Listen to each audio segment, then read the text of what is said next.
He was one of a kind and purely Jacksonville. There's a building named after him. There are bridges that were built because of him, and it's a legacy that deserves describing one more time. This morning we are remembering Jake Maurice Godbold on This Week in Jacksonville.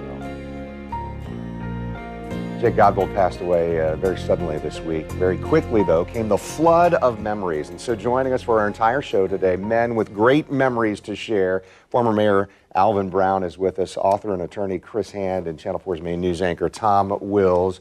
And as we talk about this, each of you considers yourself a friend of Mayor Godbold's. And Tom, I know that you've talked about your friendship. You probably knew him longest of any of us at the table. It's tough to say goodbye to somebody that you care about, but so much wonderful things that we can say about Mayor Godbold, right?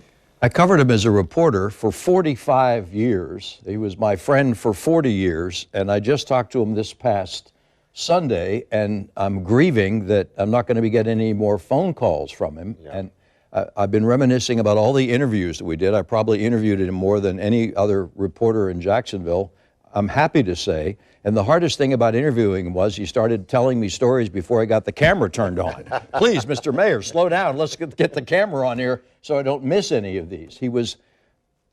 Wasn't he the best storyteller that you ever met? I mean, or none. Yeah. Couldn't lay a glove on him when it came to telling stories. You didn't have to ask many questions to get great content or an interview to keep happening in there. And Mayor Brown, you told me that you met Mayor Godbold back when you were a student, right? Student at Edward Waters College. Yeah, he was very inspiring and funny, and he met with the students.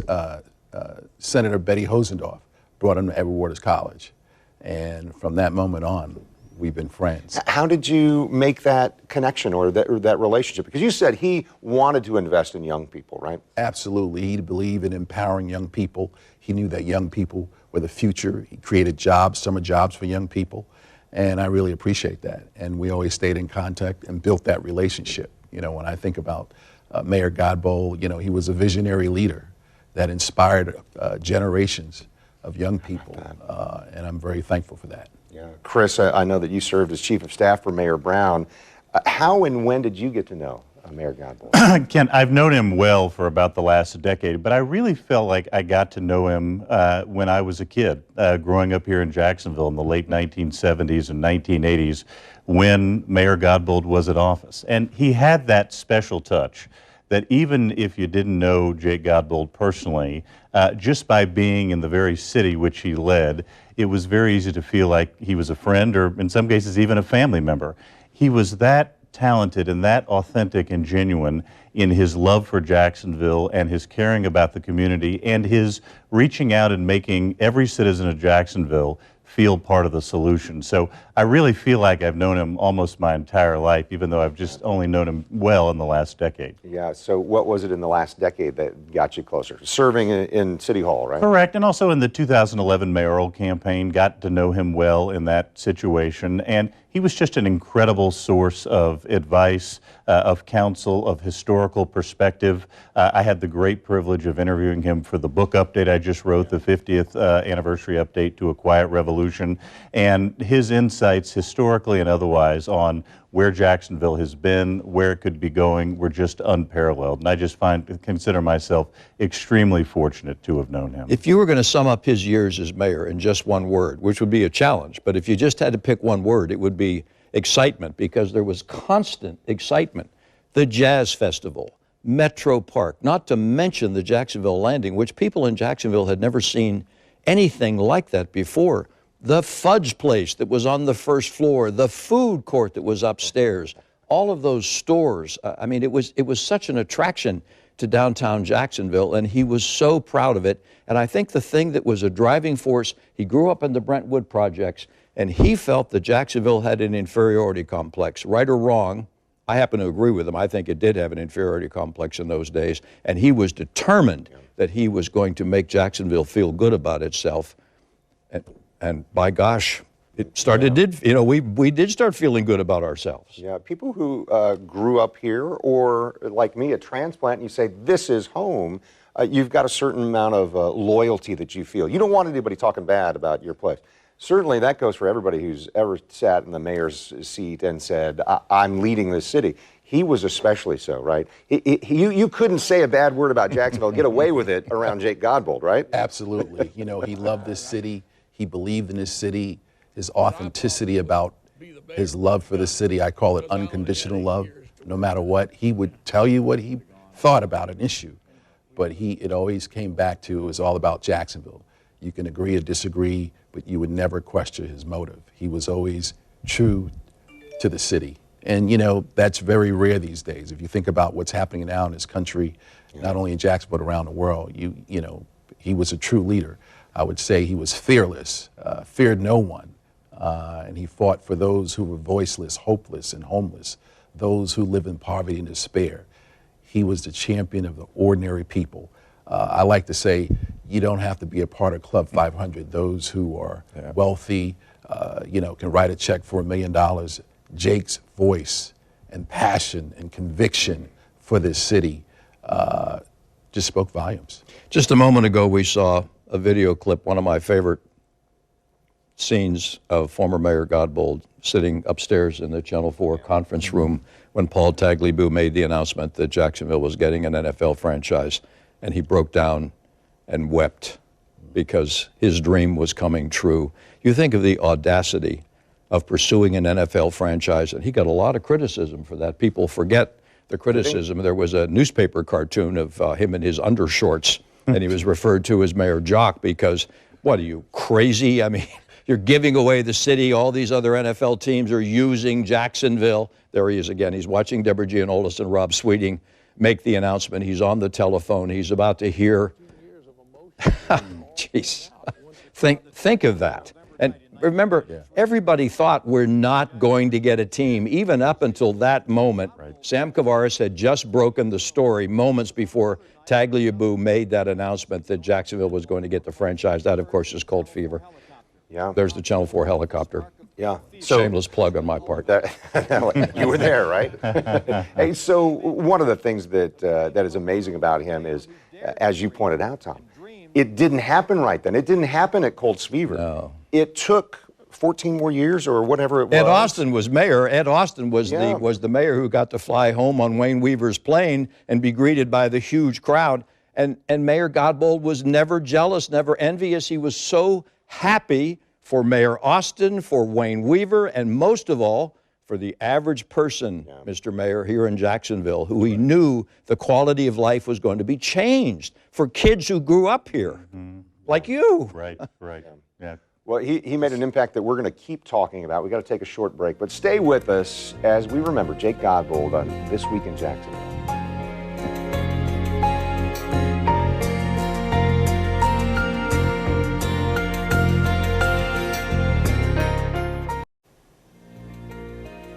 Thanks for being with us on This Week in Jacksonville this morning. We are talking about Jake Godbold today, the Jacksonville mayor from 1978 through 1987.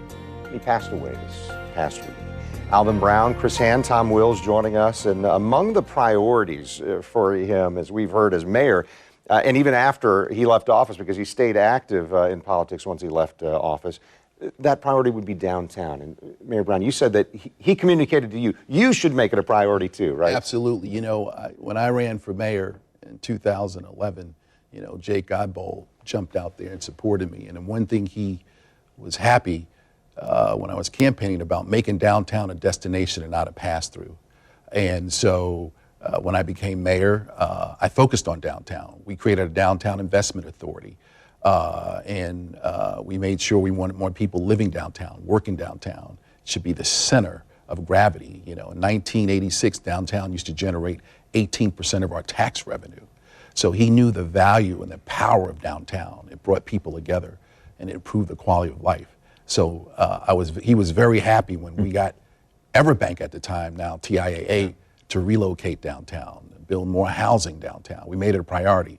When I think about the mayor, I think about Joe Raleigh, the former mayor of Charleston, South Carolina, who was the mayor for like 3 decades, who focused on downtown. Mm-hmm. So when I say Jake was a visionary leader, he was before his time when you think about downtown, okay? Yeah. They created an institute at the U.S. Conference of Mayors to focus on downtown.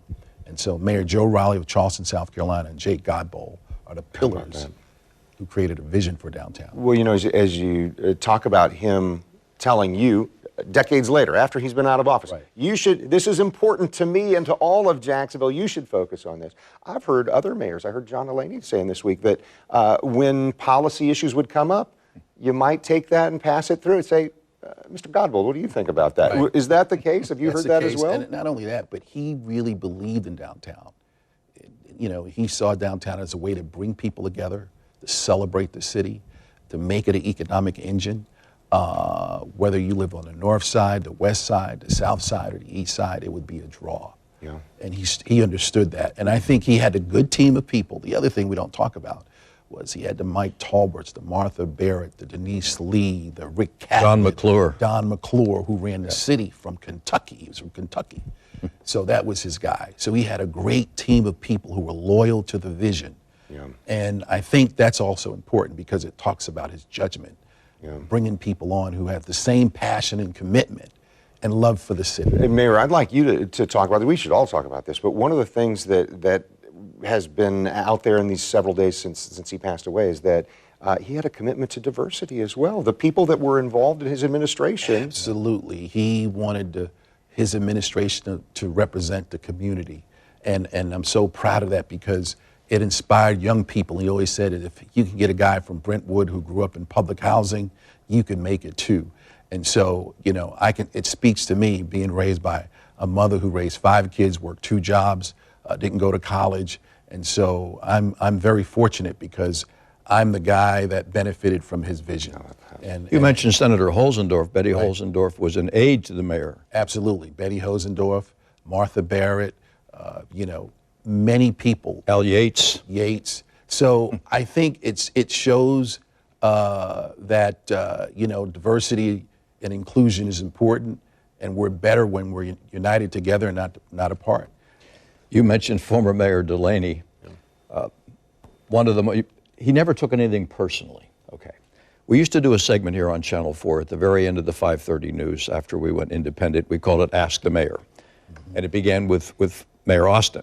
And he would come over and the viewer would send in questions and we'd ask the mayor and Mayor Austin would answer it. Of course, when you're the incumbent mayor, you're going to put a positive spin on whatever it is. Everything is good, or if it isn't good, we're going to fix it. Okay. Well, I think Mayor Austin got tired of doing it, and so we turned to former Mayor Godbold to see if he would be asked the mayor. He was only too happy to do it, okay? I'm sure, right. But you can imagine the things were a little bit different. So when we asked the mayor, and it was former Mayor Godbold, things were not going well with the Austin administration, in his opinion, and he had some really strong ideas about what they could do differently. Well, the Austin administration got real tired of hearing about this, so they sent Mayor's aide, John Delaney, over here to do a rebuttal with Mayor Godbold on live television.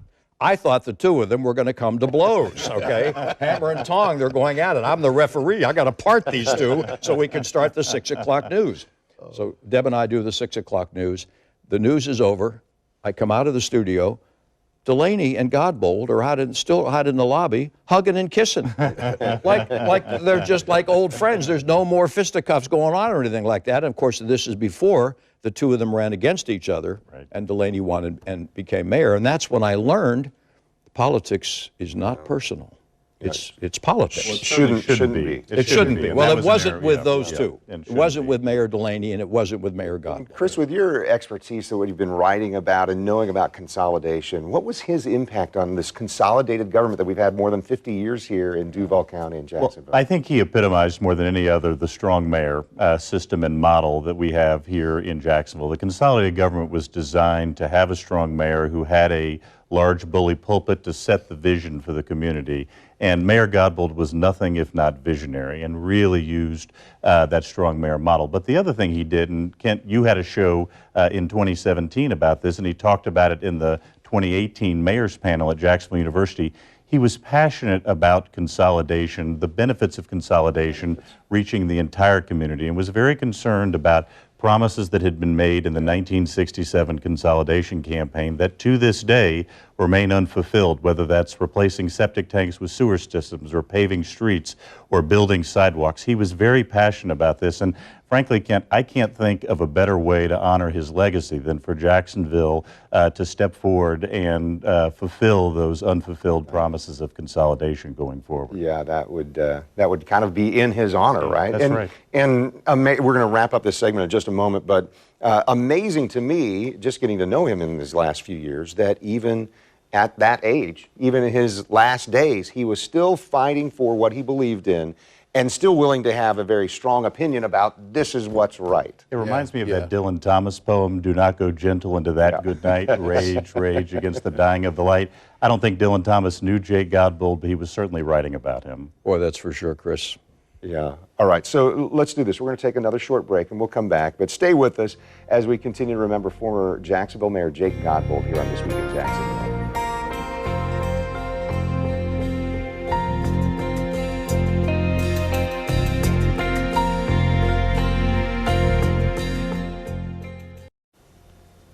Very special show this morning on This Week in Jacksonville. We're remembering Jake Godbold, who passed away this last week. Alvin Brown, Chris Hand, Tom Wills, Kent Justice here with you. And so many people this week, as we interviewed and talked about Mayor Godbold, they started with, my favorite Jake story is, and so we want to go there for just a moment here. Mayor Brown, what is your favorite Jake Godbold story? One of my favorite stories is dealing with the seniors. You know, Jake was big with seniors in his city, and he loved the seniors. He'd visit all the centers, and he said, I want to make sure you're visiting all those senior centers, get with the seniors, and they got a fish-a-thon coming up. Now, you know, you got a fish-a-thon, Brown. Now, they told me you tried how to fish, but I want to see you at the fish-a-thon. And so I said, yes, sir, I'll be there. And so I go to the fish-a-thon, and I'm out there, and this lady catches this fish, and I held the fish up like this. He said, God damn it, Brown, that's not how you hold the fish. You hold it up here. Nobody can see it. Oh, my word. And then he says, and you gained all that weight. You need to eat more fish, Brown. Oh, it was hilarious. Jake Godbold showing me how to hold up a fish. I had not heard that favorite story that right there. That is it right there. Stuff. You Chris, painted a great word picture, Mr. Mayor, right there. What about you, Chris? Your Well, the favorite one story? I've always liked about Jake and didn't experience personally, but it's sort of famous, particularly in this era of politics where we've seemed so divided and polarized at times.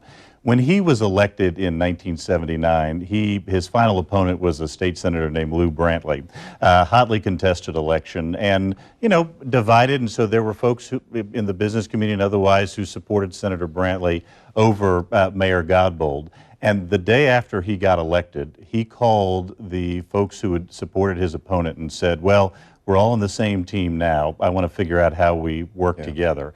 That's always been one of the favorite stories I've heard about Jake Godbold because it just speaks to what a great leader he was, a uniter, someone who believed that the ultimate team was Team Jacksonville. I think it says a lot about how he led. Yeah, it's incredible.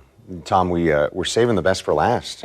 So Mayor Brown in our commercial break said, Tom, you should tell a couple of stories. What is your favorite Jake Godbold How much time story? do we have left? Well, we've already told the favorite, and that's when he broke down and cried over the Jaguars. I'll never forget that as long as I live. But my first Jake Godbold story, first of all, I met him when he was a city councilman, and that was a whale of a city council we had. We had Joe Carlucci, we had Sally Mathis, we had Clarence Suggs. I mean, we had some real powerful personalities on that city council back in the 70s.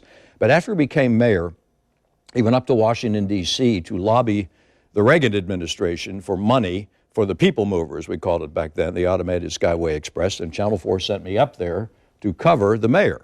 And he is getting ready to meet David Stockman, the budget director.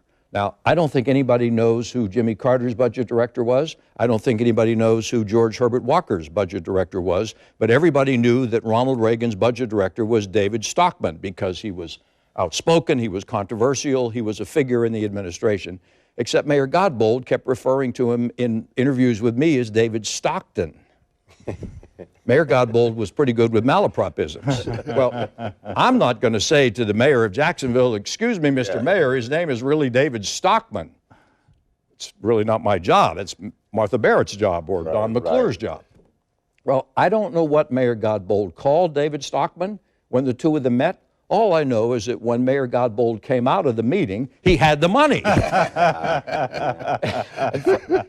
To meet Mayor Godbold was to be charmed by Mayor Godbold because he was charismatic. When he talked to you, you were the only person in the room, and he was unconditional love. Yes. And that's how we eventually became close personal friends. He made up his mind, for whatever reason, that he wanted me to be his friend, that he wanted my wife Gina to be social friends with him and his wife Jean, and he made it happen, even though I never could understand why he wanted a newsman as a friend, but he did. Yeah, well, that goes to, and we'll wrap up here, but that goes to not just those relationships, friendships, but what he wanted to accomplish with the city. He put his mind to it and said, this is going to happen, even as we talked about setting the stage for the Jaguars and all these different things. I thank you all for sharing those memories. I got to know Mayor Godbold because you introduced him, and we did interviews here, and I think the entire region should take a moment today and say, thank you, God, for Mayor Jake Godbold and being in our lives. And thank you for watching This Week in Jacksonville. To learn more about Jake Godbold, we invite you to go to news4jax.com/Jake. You're going to find insight into his legacy and stories of the impact that he made on the River City. And we say goodbye this morning to you and to our friend with photos of Jake Godbold over the years.